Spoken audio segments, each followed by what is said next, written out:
Have you ever heard about Typhoon Haiyan, the most powerful cyclone ever to hit the Earth in the recorded history? Or Bola Great Cyclone in 1970, which remains as the most deadliest tropical cyclone ever recorded until nowadays. These two cyclones are examples of several greatest tropical cyclones ever hit the Earth. But the question here is it normal for tornadoes to be this strong and severe? Or is it influenced by climate change which occur drastically nowadays? Assalamualaikum warahmatullahi wabarakatuh. My name is Muhammad Haziq M. bin Bdy532 from IS25548. And now I will continue my presentation on one of the phenomenon due to climate change, which is tropical cyclone. So, what does it mean by tropical cyclone? According to the World Meteorological Organization, WMO, a tropical cyclone can be defined as a rotating, organized system of intense cloud and thunderstorm that originates over warm tropical or subtropical oceans, which can be characterized by low atmospheric pressure, high winds, and also heavy rain. But what does it have to do with climate change? For your information, climate change is worsening cyclone impacts by increasing the intensity and decreasing the speed at which the cyclones travel. And nowadays, scientists are currently uncertain whether there will be a change in the number of hurricanes, but they are certain that the intensity and severity of these cyclones will continue to increase. Now, we will take a closer look on the relation between tropical cyclone and climate change through its causes and impacts.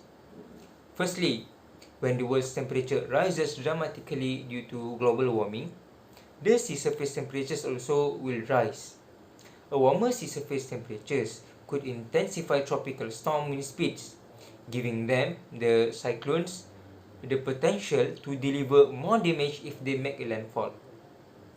Although the number of smaller hurricanes has decreased from 1970 to 2017, the number of major hurricanes said vice versa. Thus, this disaster not only result in wetter hurricanes, but also it demonstrate devastating floods. For example, Hurricane Harvey in 2017 and Hurricane Imelda in 2019, which both happened in the United States. Moreover, changes in the atmosphere such as Arctic warming and heat waves may contribute to various trends seen in the hurricane record. This is because hot winds near the ocean surface blowing from different directions, converging and forcing air to rise and form storm clouds. Then, a sufficient distance from the equator forced the storm to take effect. Consequently, this shift has increased the destruction caused by recent storms such as Hurricane Sandy and Hurricane Katrina, which occurred in the United States and could risk much more lives and property. Lastly, sea level rise. Although it not directly affecting tropical cyclone, increase in global average sea level making storms at coastal area more damaging and expected to continue worsening. This is because it increased the risk of coastal flooding and has intensified the impacts of several recent storms.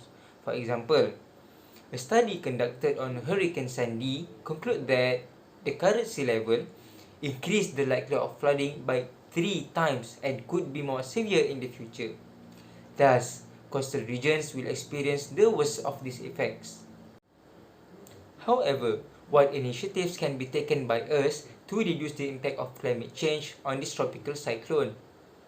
One of the most effective ways to prevent climate change is mitigation.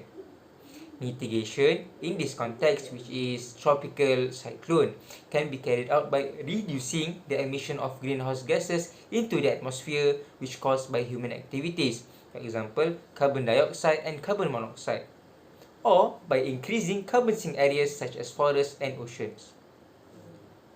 In conclusion, from my point of view, all parties must play our role in mitigating and adapting to this disaster of climate change in order to avoid the worst impacts in the future. Therefore, let's work together to make our planet once a safe haven for all. That's all from me.